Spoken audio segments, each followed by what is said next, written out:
아까 여기서 이제 말씀과 표적에 의해서 성취된 것을 지금 바로 직임에 의해서 예수님께서 스스로 증거하는 내용 아니에요. 당신이 내가 그리스도다 하는 걸 당신이 직임을 중심으로 증거하는 가운데 선지직일 중심으로 해서 선지자가 하는 일이 말씀도 행하고 표적도 행하는 거 아니에요.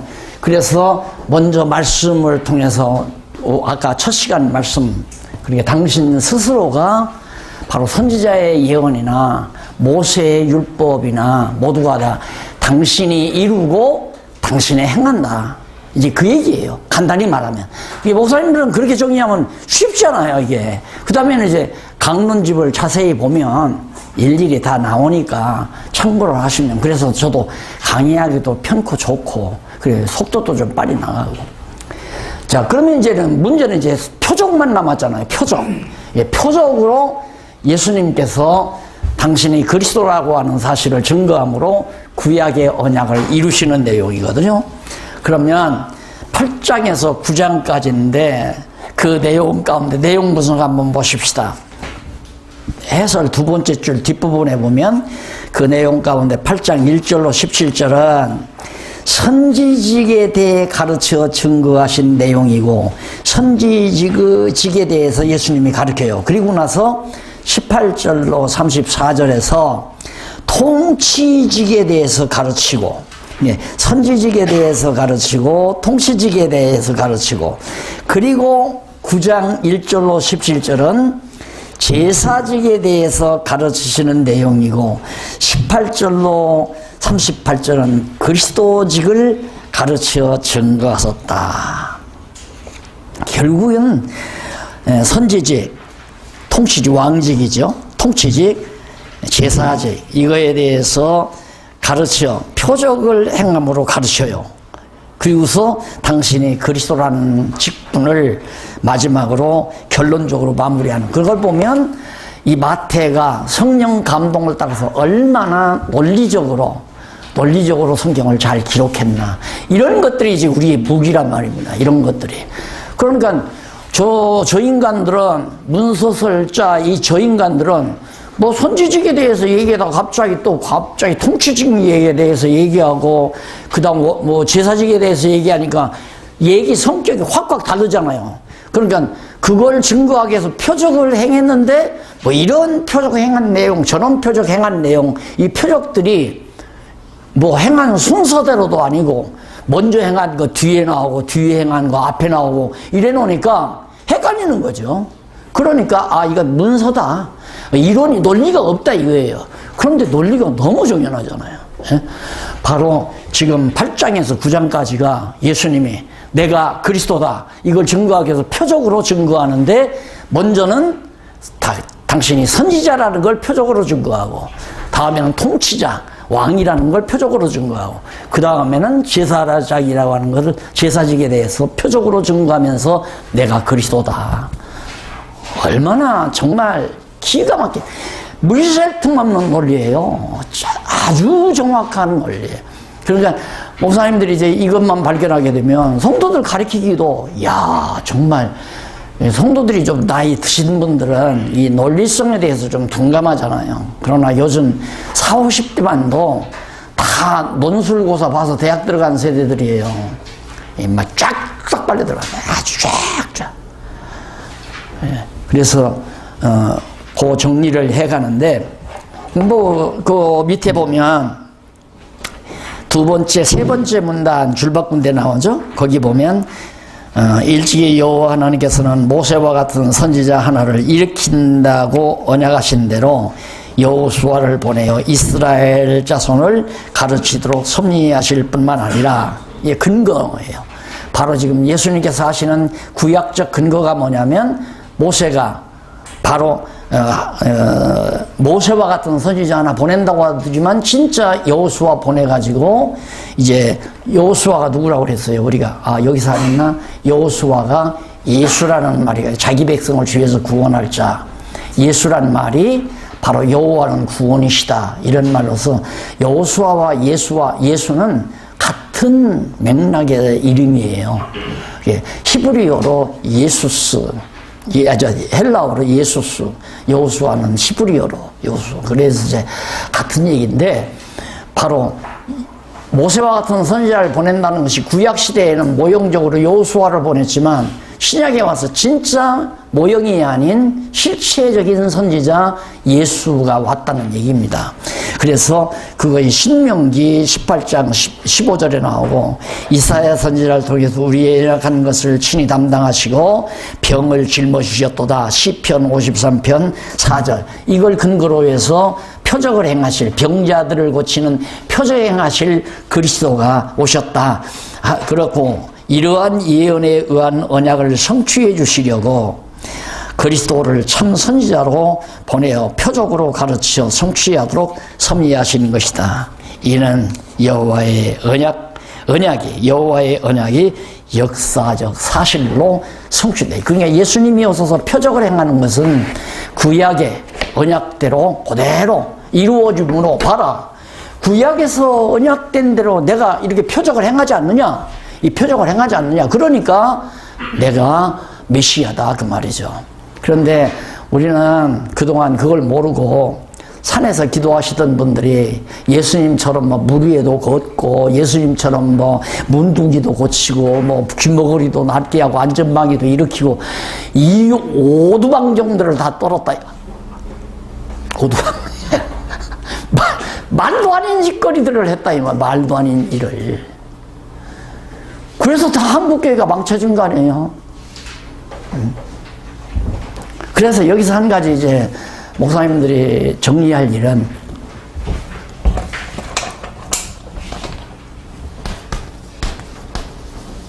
표적과 기적. 기적은 지금도 있습니다. 표적은 없어요. 절대. 기적은 지금도 있을 수 있어요. 기적은. 그런데 이 기적은 어두운 영을 통해서도 나타날 수 있어요. 그러니까 모세가 애굽에 가서 막 기적을 행했잖아요. 모세가 뭐 지팡이를 던지니까 뱀이 되니까 애굽 술객들이 그대로 행하잖아요. 악령들도 그렇게 하거든요. 그래서 데살로니가서에서 사도 바울이 진리를 사랑치 아니하는 자에게 믿지 못하게 하기 위해서 거짓 영을 보내서 거짓 기적을 행한다. 그때는 표적으로 번역하지 말고 기적으로 번역을 해야 돼요. 거짓 기적을 행하게 해서 거짓 것을 믿게 하는, 그것이 어두운 영의, 세상 영에 의해서 일어나는 일들이란 말입니다. 근데 표적은 오직 예수 그리스도만이. 왜? 표적이란 그리스도의 표적이기 때문에, 내가 예를 들어서 예수님처럼 10 문둥이가 있는데 그냥 다 낫게 해버렸다면 내가 그리스도죠. 문둥이 10명 다 낫게 해버렸으니까. 그래서 표적과 기적은, 그리고 하나님의 능력으로 또 기적도 날 수 있는 거고, 예를 들어서 뭐 신유의 은사 같은 거, 하나님의 은사를 받은 자가 있으면 그 사람이 기도함으로 뭐 폐병이 점점 낫는다거나 암병이 나아간다거나, 이런 것들은 기적이죠. 예수님의 표적은 아니에요. 안전망이를 일으켰다가 나사렛 예수 그리스도의 이름으로 일어나라 하니까 금방 안전망이 그런 일은 없어요. 네. 베드로가 내게 은과 금은 없지만 나사렛 예수 그리스도의 이름으로 일어나라. 그 베드로의 표적은 그리스도의 표적을, 그 고난을 사도들에게 부여한 거죠. 사도들은 그리스도의 고난을 부여받아서 표적을 행할 수 있지만, 우리 말씀을 전하는 우리들은 사도 고난이 아니에요. 예수님께서 직접 우리에게 사도 고난 준 게 아니잖아요. 그러니까 우리는 은사를 받음으로, 은사에 따라서 병 고치는 은사가 있으면 뭐 피병도 고칠 수 있고 암도 고칠 수 있고, 이런 일은 은사를 따라 할 수 있지만, 다른 것이 표적과 기적이 다른 것이, 표적은 믿음과 관계없이 무조건 다 나요. 즉석에서. 즉시. 신앙과 무관해요. 믿든 안 믿든 상관없어요. 즉시에. 그리고 다, 모든 병자가, 모든 각색 질병 다 고쳐요. 즉석에서. 믿든 안 믿든 관계없이 모두. 그러나 기적은 그와 달라요. 믿어야 돼요. 즉석에서 안 돼요. 점진적으로. 그리고 이건 꼭 믿어야 되고 믿음이 있어야 되고 모두가 아니라 일부. 이게 달라요. 기적과 표적이. 은사로 나타나는 기적은 점진적으로 믿음을 꼭 있어야 되고 믿음이 있어야 되고 그 다음 일부 열이 다 나는 게 아니라 예를 들어 폐병 환자가 10명인데 10명이 다 안수했다. 10명이 다 낫는 게 아니에요. 거기서 믿음이 있는 자에게 하나님께서 성령의 능력으로 낫게 해주시는 거죠. 그러니까 우리가 이걸 착각한 거예요. 이런 것들을. 그래서 여러분 무엇인가라는 제1권 나오죠. 거의 제일 먼저 나오는 게 뭐냐면 표적이란 무엇인가, 그 다음 방언이란 무엇인가 이런 게 나오잖아요. 그 표적 여기에요. 표적이라는 건 그리스도가 되는, 그리스도라고 하는 표시가 되는 흔적이에요. 그리스도의 표시, 이분이 그리스도라고, 그러니까 주민등록증과 같은 거란 말입니다. 표적이라는 게 증거물 봐라 내가 그리스도 아니냐. 그래서 예수님이 표적을 행하는 거다. 그럼 어떤 표적 행했는가? 8장 1절로 4절 문둥병자로 깨끗함을 받도록 하는 표적. 문둥이를 깨끗하게 만들어요. 왜? 그 문둥이를 깨끗하게 한 것은 일찍이 선지자 엘리사가 아람 나라의 군대장관, 이쪽 6817페이지 위에서부터 8째 줄 중간쯤 보면, 8째가 아니라 7째 줄 중간, 7째 맞습니다. 중간에 보면 일찍이 선지자 엘리사가 아람 나라의 군대장관 나아만의 문둥병을 고친 사실이 있죠. 바로 예수님께서 문둥병을 고친 것은 엘리사 봐라 선지자니까 문둥병 고치지 않느냐. 그것은 장차 참 선지자이신 예수님이 와서, 메시아가 와서 문둥병을 고치실 것에 대한 하나의 모형적 사건이에요. 그러니까 모형적인 선지자 엘리사도 엘리야죠? 내가 엘리사라고 해도 엘리야로 알고 엘리야라고 해도 엘리사로 하십시오. 그걸 고쳤잖아요. 그런데 진짜 선지자이신 내가 왜 못 고치냐 이거예요. 그러면 문둥이 고치고는 봐라 내가 선지자 아니냐 이 말이에요. 선지자인 그리스도다 내가. 그런데 지금 만약에 여기 한 목사님 문둥이를 고쳤다. 당신 목회하면서 교인 중에 하나가 어떻게 저 무슨 섬이야? 전라남도 섬에서 문둥이가 있어가지고 교인으로 들어왔다. 그러니까 교인들이 다 떠나려고 그러니까 걱정하지 마라 내가 고친다고 기도해서 고쳤다. 그러면 누구예요 이 양반이? 현대판 선지자 아니에요? 그리스도. 그래서 저분이 정말로 그랬다면 저 그리스도를 취급을 해야 돼요. 저 그리스도지. 그리스도를 가장하고 나타나니까. 조심해요. 그것이 데살로니가서의 바울이 말했던 사건입니다. 나 그런 얘기 하자면 참 많아요. 그 엉터리들. 막 거짓말하고 뭐 암전방에 일으켰다. 뭐 병이 나왔다. 난리를 치고 한 거. 와, 그렇게 사람을 속여요. 그걸 내가 일찍이 10대 후반에서 20대 초반에 그냥 다 경험했다니까. 그런 것들을 다 눈으로 보고. 그러니까 이거 아니다. 이거 완전히 기만하고 사기다. 어두운 영의 역사다. 이거 완전히. 그래서 이제 성경으로 돌아선 거예요. 성경 모르면 기독교는 아무것도 아니다. 지금에 와서 정말 그렇잖아요. 40년 전 40년이 아니라 50년 전 얘기니까 50년이 뭐 60여 년 전 거의 되죠. 그때 성경을 모르면 아무것도 아니라는 생각을 한 거예요. 그런데 지금 70여 년이 거의 지나와서, 60여 년이 지나와서 지금에 와서 문소설자들이 완전히, 문소설은 내가 총신 졸업할 때 그때부터 나타나기 시작했어요. 그래 이 장로교 우리 합동 측이 개혁파와 개혁 측과 뭐 보수 측이 이렇게 갈라지게 된 것은 그 김희부 박사가 나 학교 다닐 때 총장으로 있을 때 문소설 얘기해가지고 그렇게 된 거 아니에요. 모세의 글이 다 하무라비 법정에서 다 따온 거다는 식으로 얘기를 해놓으니까 발칵 뒤집어진 거죠. 그래서 지금 완전히 다 문서설로 다 정복됐잖아요. 총신 가면 안 돼요. 지금 아들 총신 보내면 가서 문서설 공부하고 나와요.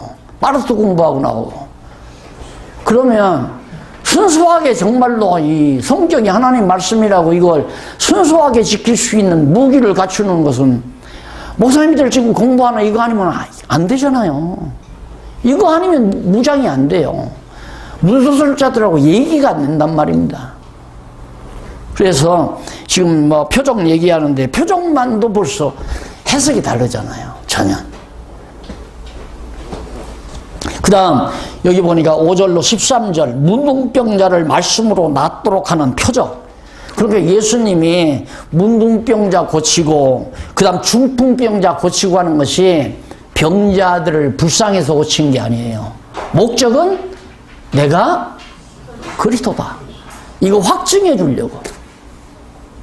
당신이 그리스도라는 사실을 많은 사람들에게 확증시켜서 믿게 하시기 위해서 표적을 행하신 표적으로.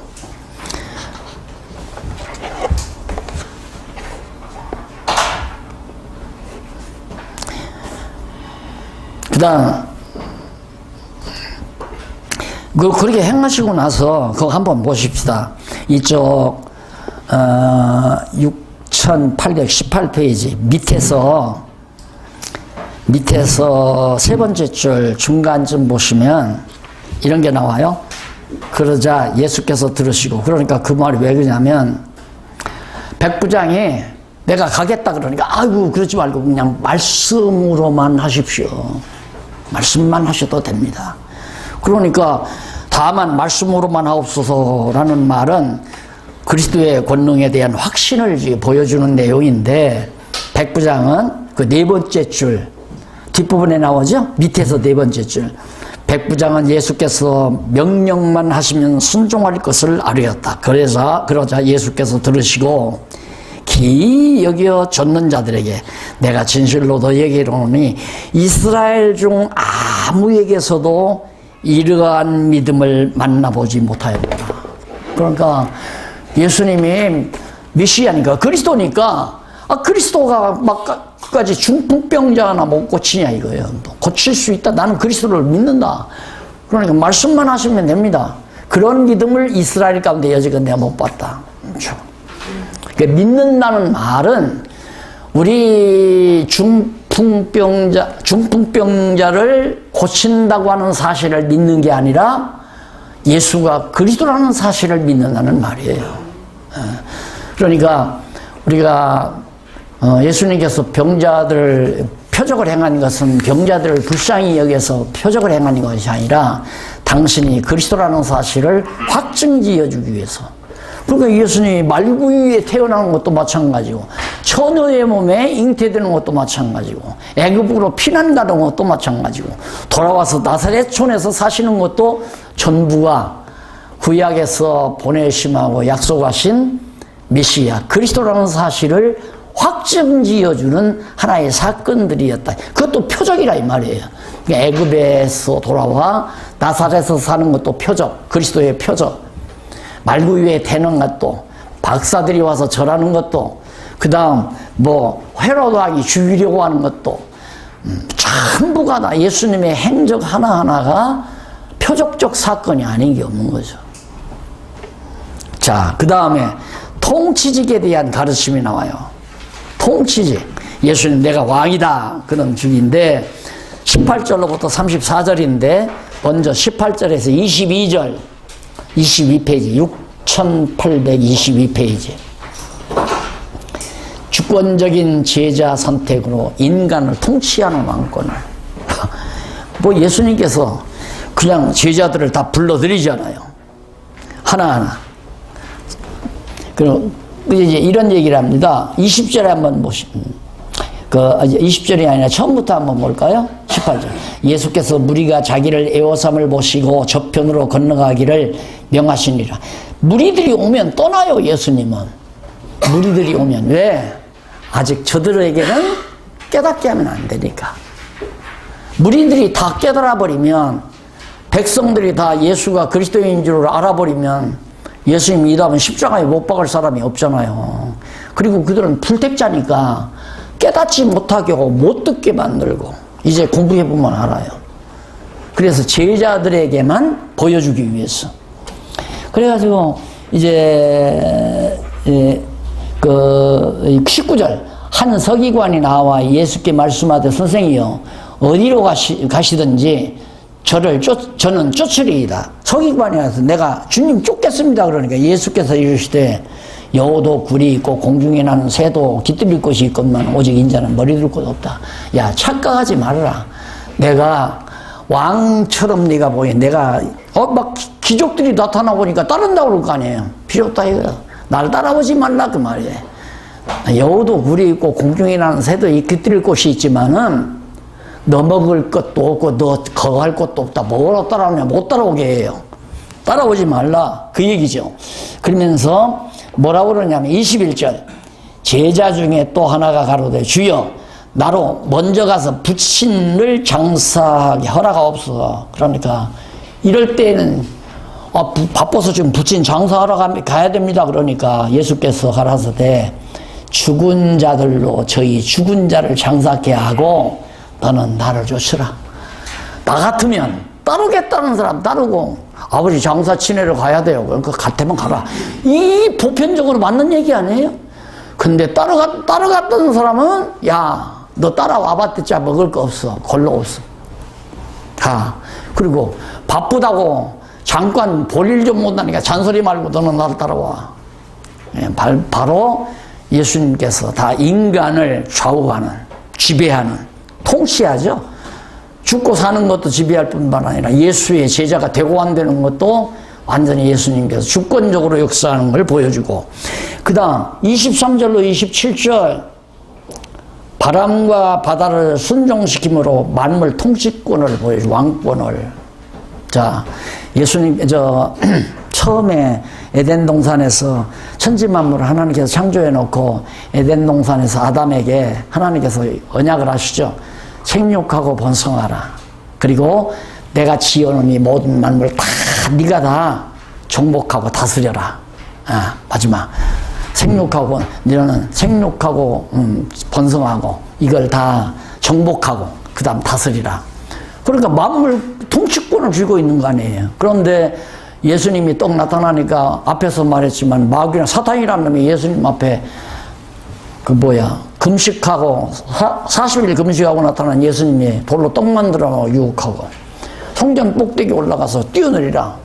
산에 올라가서 다 천하를 다 보여주면서 나한테 절하라. 그러면 내가 이거 다 내게 주겠다. 이 천하 만물 다 다스릴 권한 주겠다 이거예요.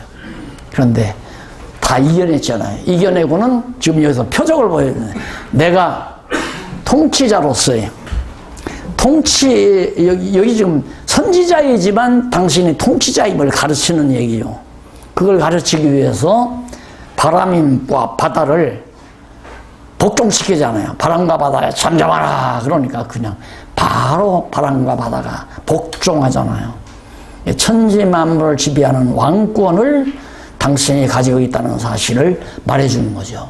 그런데 우리가 기도만 해서 능력만 받으면 구름도 몰아와서 비도 내리게 할 수 있고, 왜 엘리야가 막 기도하니까 비가 내렸잖아요.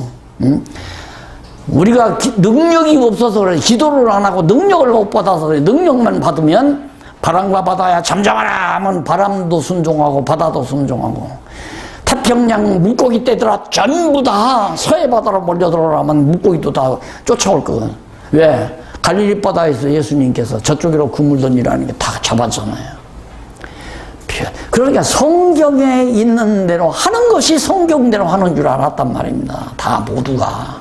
그게 아닌데 전부가 다 예수님 당신 자신이 구약에서 보냄하고 언약하신 그리스도라는 사실을 확정 지어 주어서 예수를 그리스도로 믿게 하기 위하여 표적을 나타낸 건데, 그걸 기도원 지어놓고 들어앉아서 능력 받아서 그렇게 능력 권능 행함으로 교회 부흥시키고 발전시키고, 그 짓을 한국교회가 그동안 왜? 성경을 모르니까. 그런 동안에 그만 문소설자들이 다 잡아버렸잖아요. 통신도 잡아버리고, 장신이나 한신은 더 말 것도 없고, 감신 뭐 할 거 다 잡아버렸어요. 남는 게 이제 군소신학만. 군소신학들만 이제, 왜, 거기는 안 가지요. 독일이나 미국 가서 다, 응? 문서설 배워가지고 와서, 돈 들여서 배우고 와서, 군소신학 가가지고 먹고 살 수 있나요? 못 먹고 사니까 오라고도 안 하고, 오라고 할 수도 없고, 돈 많이 주는 큰 신학은 다 들어갔어요, 다. 또 목소리 높아지려고 하는데 큰일 나지 않았어요? 인간적으로 올 때는. 이게 다 하나님의 섭리지만 그래도 우리에게 비록 힘은, 인간적인 힘은 약하지만 하나님께서 대안을 주셨다는 것, 무기를 주셨다는 것은 한없는 은총이죠. 그래서 바람과 바다 순종시키고 넘어가서 8장 28절로 34절 보면 귀신을 복종케 함으로 영계, 그러니까 지상의 피조물만 다스리는 게 아니라 영계도, 어두운 세계도, 사단의 세계도, 어두운 영의 세계도 하나님께서 다 지배하는, 영계도다. 귀신도 나가라면 나가는 거고 들어가라면 들어가는 거고. 그래서 이제 우리나라에 귀신 내쫓는 그걸로 한몫해서 큰 교단 이룬 사람이 있잖아요. 내가 그래서 거기 목사 하나가, 내가 신학교 강의 나갈 때 그 목사들 사람 하나가 자꾸 와서 자기 부인이 이제 정신 환자라서 자기는 거기 다닌다는 거예요. 거기서 낫게 해준다고. 그래서 내가 이리 와봐. 어떻게 그게 미련하냐. 그러면 그 사람이 귀신을 마음대로 좌지우지 한다면 예수님께서 귀신, 돼지떼에게 들어가게 해버리니까 돼지떼들이 전부 낭떠러지돼야 죽었지 않느냐.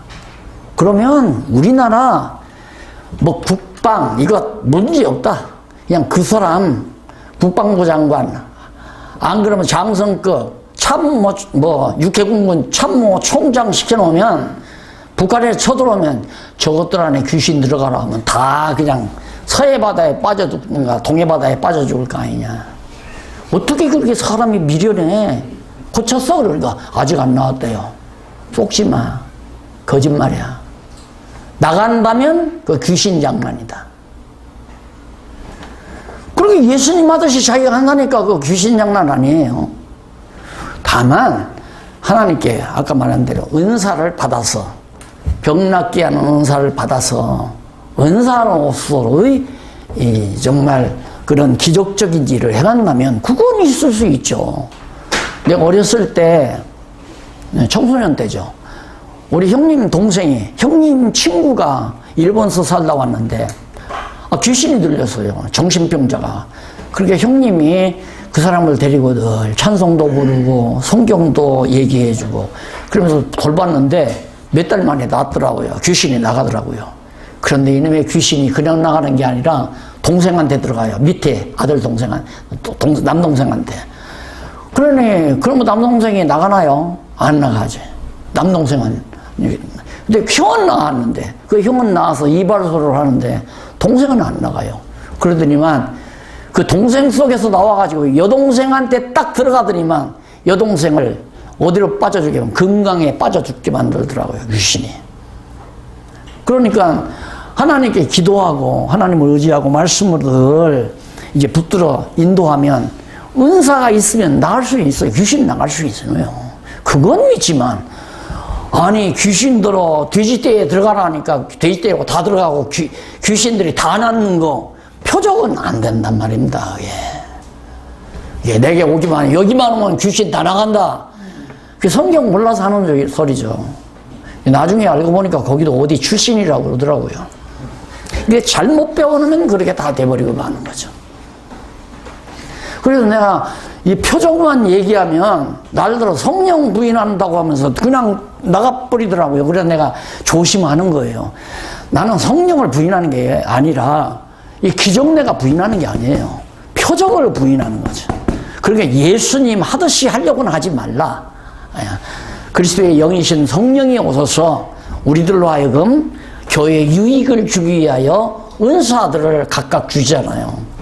그건 신유의 은사는 패하지 않는 거니까, 패한 은사는 방언도 패하고 예언도 패한다고 했으니까 이 두 가지는 계시와 관계된 은사이기 때문에 그건 폐해져요. 그 나머지는 다 있어요. 물론 사도나 선지자도 없죠.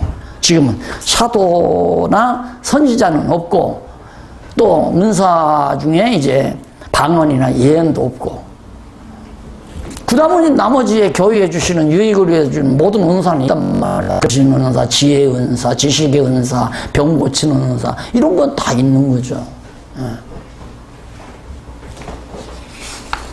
그래서 귀신을 복종케 함으로 영계, 어두운 영계도 다 다스려요. 그러니까 이것도 확실한 게 뭐냐면, 우리가 요한계시록에 가보면 마지막 이게 지금 영적 싸움 아닙니까? 우리가 지금 영적 싸움의 군대들이 아니에요?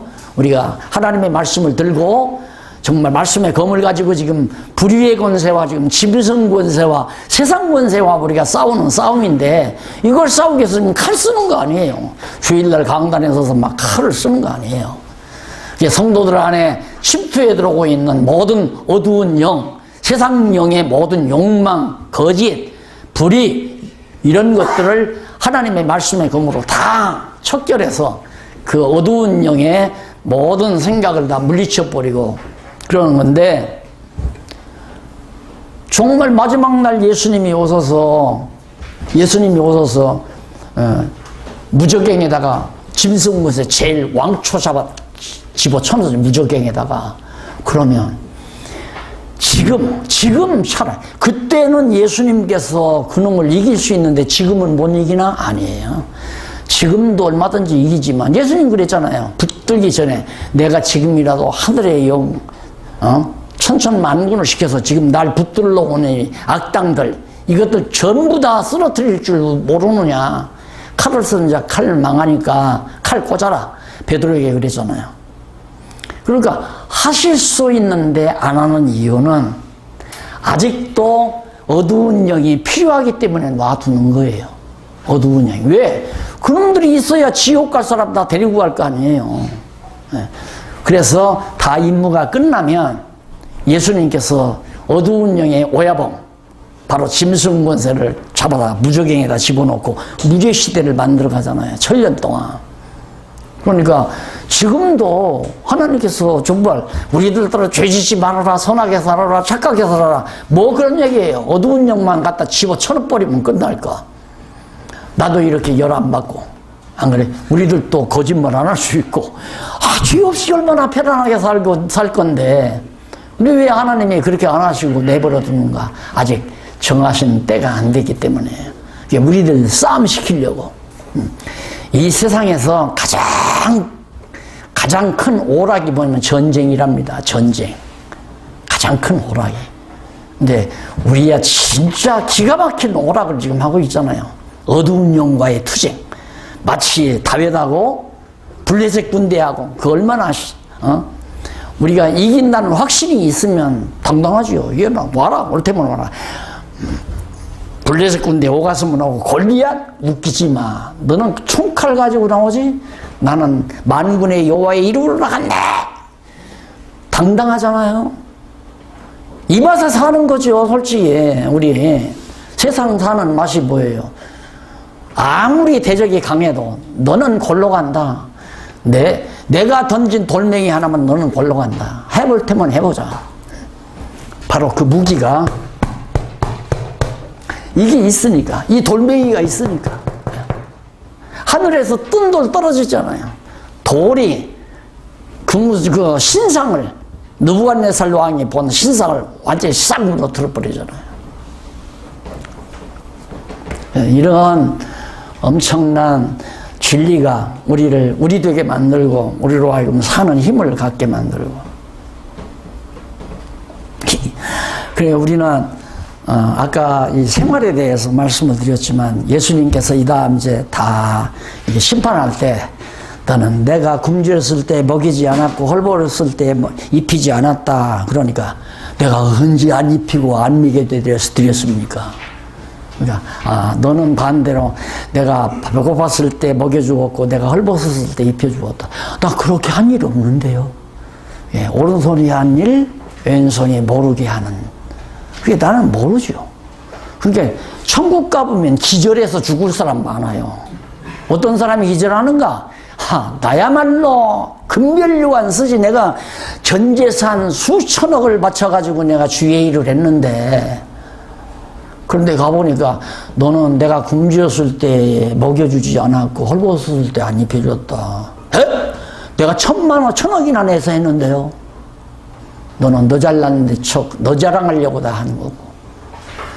정말 비리비리 못났던 그런 사람들, 너는 내가 굶주렸을 때, 네. 정말 생활이 어렵고 힘들어도 말씀의 감동 받고, 내가 그래서 항상 그 생각이 나는 거예요.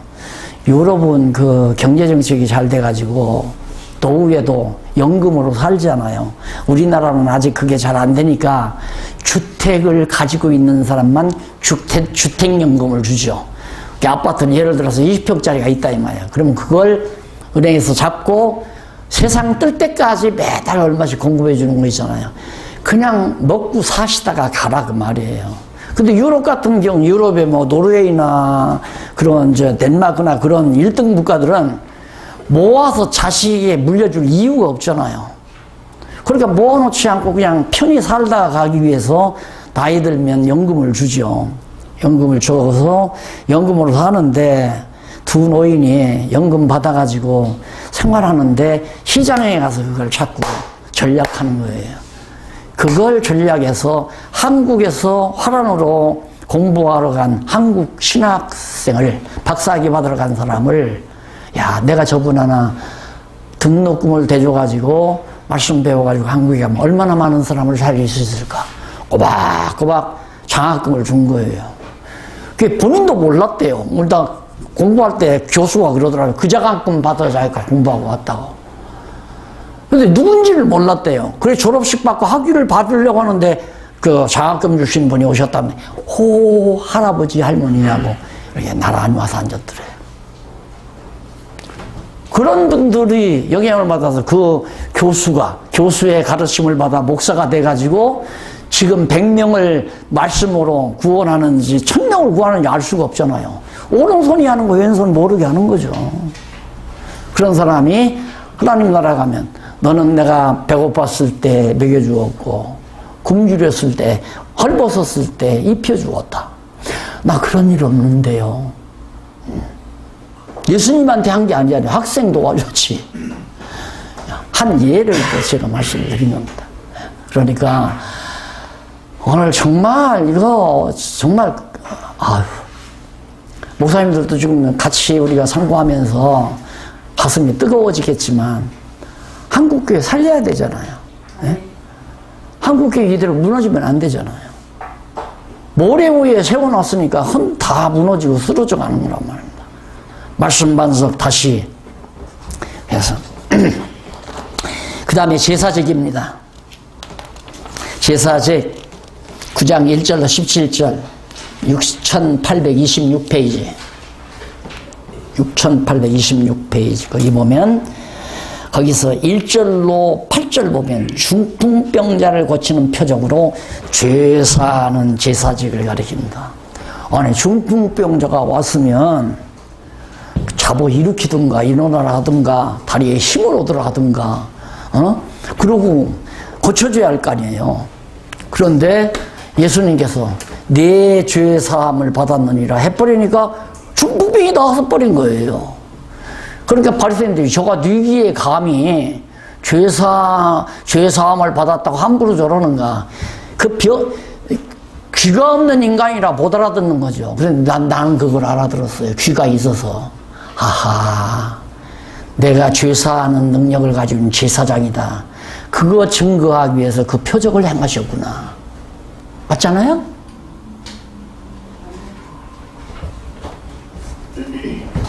그러니까 똑같은 성경 말씀 내용을 들어도 못 알아듣는 사람이 있고 알아듣는 사람이 있고. 그러니 이게 지금 내 귀는 알아들었다고 하는 게 제가 표현을 잘못했지만, 보혜사 성령께서 내 귀를 열어서 이 본문을 보고 하하, 중풍병자를 고치면서 내 죄사함을 받았느니라 라고 말씀해서 걸어가게 하신 이유는 당신이 바로 표적을 통해서 제사직분, 표적을 통하여 제사장의 제사직에 대한 가르침을 세 번째로 지금 하잖아요. 세 번째. 제사직에 대한. 그 다음 넘어가서 9장 9절로 13절. 죄인을 부르는 표적으로 죄를 사하는 제사직을 가르칩니다. 잘 아시죠? 예수님이 떠나가 지나가시는데 마태가 이 세리예요. 그 당시에 세리는 제일 나쁜 놈입니다. 그 힘없는 백성들에게서 예를 들어서 이게 세금 첨부업자예요. 세리라고 하는 건 세금 첨부업자. 그러니까 국가에서 권력자가 너 1년에 세금 예를 들어서 5억만 나한테 상납을 해라. 그러면 그걸 첨부를 맡아요. 그러면 이놈은 받아가지고 세리는 받아가지고 7억을 걷던가 8억을 걷던가 상관없어요. 세리 권세가. 그렇게 해서 첨부를 받았으니까 7억을 걷어서 2억은 저먹고 5억은 갖다 상납하면 되는 거란 말입니다. 그런 나쁜 새끼란 말입니다. 이 마태가. 그런데 하나님께서 마태를 부르잖아요. 죄인을 부른다 이 말. 왜? 세리 마태보다도 훨씬 좀 나은 사람이 있을 건데 하필은 왜 세리 마태 죄인을 불렀는가? 예수님 그러잖아요. 건강한 자에게는 의원이 쓸데없다. 그 말은 뭐예요? 죄인이라야 죄사해 주는 자가 필요하다 이 말이에요. 그리고 죄사해 주는 자가 제사장 아니에요? 그렇게 당신이 제사장 직분을 가지고 계시다는 사실을 보여주기 위해서, 표적으로 보여주기 위해서 죄인을 부르셨다. 나는 의인을 부르러 온 것이 아니라 죄인을 부르러 왔다. 9장 14절로 17절. 금식의 실행 여부에 대한 세 가지 비유를 통해서 가르칩니다. 금식의 실행 여부, 금식을 어떻게 해야 하는가, 금식을 행해야 되는가, 행하지 말아야 되는가. 한번 읽어보실까요? 그때 요한의 제자들이 예수께 나와 가로되 우리와 바리새인들은 금식하는데 어찌하여 당신의 제자들은 금식하지 아니하나이까? 트집을 잡았어요. 요한의 제자들이. 요한 제자들도 구약시대에 아니고 금식을 하고 또 그때 요한의 제자들이 예수께 나와 가로되 우리와 바리새인들은 율법주의자니까 더 말할 것 없이 금식을 하죠. 그런데 예수님께서 15절 저희에게 이르시되 혼인집 손님들이 신랑과 함께 있을 동안에 슬퍼할 수 있느냐? 그러나 신랑을 빼앗길 날이 이르니 그때는 금식할 것이니라.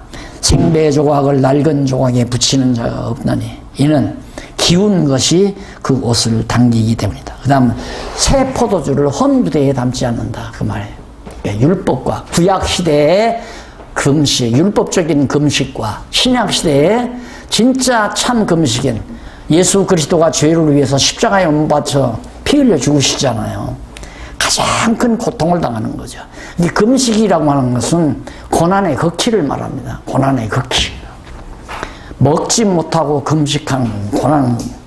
그래서 신랑과 지금 제자들이 함께 신랑 대신 예수 그리스도와 함께 있는데 지금 왜 금식하느냐 이거예요. 그러나 조금 있으면 신랑 빼앗길 날이 온다. 그때가 이제 예수님 십자가에 못 박힐 때라 이 말이에요. 그때는 통곡도 하고 슬퍼할 때가 온다. 그러니까 엄밀히 말하면 구약시대의 금식은 예수 그리스도께서 십자가의 고난을 받으실 것에 대한 하나의 모형이죠. 그래서 이 금식님대로 당신이 그래서 절대 생배 조각에다가 헌배 조각을 이어놓으면 헌배 조각을 기워놓으면 생배 조각이 당겨지니까 옛날 그랬잖아요. 옷이 낡아지면 기워서 입고 그랬는데 그렇게 하는 거 아니다. 근데 뭐 새 포도주는 복음 아니에요. 그리스도가 오셔서 이루신 거. 그걸 갖다가 왜 자꾸 헌푸대에 담으려고 하느냐. 너들이 금식하고 바리새인들이 금식한다고 해서 우리도 금식하라고 하는 건 헌부대에다가 지금 새 포도주를 담자는 얘기니까 그건 아니다 이 말이에요. 그런데 이걸 정치인들이 김영삼 대통령이도 좀 뭐 그래도 교회에서 좀 들었다고 새 포도주를 헌부대에 달지 않는다고 자기가 이제 이루어난 정부에는 옛날 것 안 닦는다 이런 식으로 이용해. 그거 다 아전인수격으로 이용하는 거예요. 예수님이 말씀하는 건 구약과 신약에 대한 비교를 설명하는 겁니다. 그리고 네 번째로 그리스도직을 가르치는 내용이에요. 메시아직, 그리스도직. 직을 가리키는데 9장 18절로 38절까지예요. 한번 보십시다. 자, 어떻게 그리스도임을 어떻게 혈루증을 18절로 26절 혈루증을 치료하고 죽은 소녀를 살리는 표적으로 가르치는 내용이에요. 혈루증, 피가 늘 흐르는 병, 이건 안 고치기 힘듭니다. 낫기가. 근데 그런 병, 그리고 죽은 소녀를 다시 살리는 이런 놀라운 역사. 그런데 죽은 자를 만약에 살린다는 것이 만약에 그런 일이 있다면 지금 그건 적그리스도입니다. 적그리스도의 유혹이라고 보면 절대 그런 일은 없죠. 죽은 자를 살리는 것. 그래서 하늘로서 온 표적 보여달라 그렇게 예수님께 그러니까 야 악하고 음란한 세대가 만날 뭐 죽은 자 한번 살려봐라. 네가 하나님께로 왔냐? 그러면 죽은 자 살려봐. 또 아니면 혈루증 고쳐봐. 문둥이 고쳐봐. 이런 거 왜 소문을 들었으니까 바리새인들이 와서 예수님 앞에 그랬을 거 아니에요. 하늘로서 온 표적 한번 보여봐라 그러니까 예수님께서 행해주면 얼마나 좋아. 그래 내가 한번 보여줄게 하고 죽은 사람 데리고 와봐. 내가 살리나 못 살리나. 나 같으면 그랬을 것 같아. 그런데 예수님은 악하고 음란한 세대. 너놈들은 전부 악하고 음란한 놈들이다. 그래서 표적을 구한다. 내가 너희에게 표적 보여줄 표적이 있다면 요나 표적밖에 없다. 그래서 요나의 표적이란 죽었다가 3일 만에 부활하실 표적 아니에요. 기독교의 최대의 표적은 부활의 표적입니다. 그러니까 예수가 그리스도라고 하는 유일한 가장 최고의 표적은 부활의 표적. 그러니까 아무도 부활할 수 없다. 예수님만 부활하지. 그 다음 예수님 다시 오실 때 이제 그리스도에게 붙은 자들이 부활하지. 그전에는 부활을 할 수가 없다 하는 걸 알 수 있죠. 그 다음 넘어가서 27절로 31절에 보면 소경들의 눈이 믿음대로 밝아지게 하는 소경들의 눈이 다 떠요. 다 전부가 다. 역시 그것도 표적이고 귀신 들려 벙어리 된 자와 병자들을 고친 표적. 귀신 들린 것 또 벙어리 된 자 전부 오는 병자 못 고치는 병자가 없어요. 그게 바로 그리스도의 표적이다. 자 이렇게 해서 최종적으로 바로 표적을 통하여 여기 나오죠. 표적을 행함에 의해서 표적을 행함에 의해 바로 그리스도가 성취된 사실을 예수님 자신이 스스로 증거하셨다 하는 우리 점심 식사 하시고요. 점심 식사한 다음에 교훈과 질책에 의한 성취 내용 10장부터 공부할 건데요. 이제는 감 잡으셨죠? 속도가 조금 마를 겁니다. 아주. 자, 여기서 이제 9장까지 공부했는데, 하하. 마태복음 1장부터 9장까지가 전부 당신이 그리스도라는 사실을 증거하는 내용이구나. 그거밖에 없잖아요. 그러면 예수님이 왜 당신이 그리스도라고 증거하는가? 구약에서 그리스도 보내겠다는 언약이 이루어진 사실을 확증해 주는 거예요. 그럼 구약에서 언약한 그리스도가 이루어진 사실을 왜 증거하는가? 그렇게 섭리하시는 하나님이 여호와이심을 깨달아 알게 하기 위해서. 그럼 여호와를 왜 깨달아 알게 하는가? 그만을 경외하며 살게 하시려고. 그렇죠. 그러니까 그것이 인간의 제일 드는 본분 아니에요. 여호와를 경외하는 것이 인간의 최고의 본분. 그것이 바로 지혜의 근본이고 지식의 근본이고. 그래서 사실은 교회란 지혜자 양성소고 또 지식 있는 자 양성. 예수를 그리스도로 알고 하나님을 여호와로 깨달아 알고 경외하는 그런 지식 있는 자들의 양성소가 바로 교회라고 생각하면 돼요. 그 성령 가리키면 그렇게 될 거 아니에요. 그래서 교회는 성경을 가리키는 그런 교회 그 모임, 우리가 성도들이 모이는 것은 성경을 가르치기 위한 것이 최대의 목표예요. 목적. 그걸 깨닫고 선한 일을 함께 하려는 자들이 모여서 같이 의논하고 상의하고, 그리고 여호와 하나님 찬양하고 감사하고, 성도들끼리 사랑의 친교를 나누고. 그러니까 바울도 가면 바로 공부 시작해요. 갔다 하면 성경 공부 시작한다. 예수님도 나타났다 하면 가르치기, 구약 가르치고, 산상수훈도 그거 가르치는 거예요. 이제 복음서 이쯤 방향 잡으셨으면 마태복음, 마가복음, 누가복음, 요한복음 아주 쉽게 술술술술 넘어갑니다. 점심 약속다. 네, 좀 쉬었다. 네. 네, 감사합니다.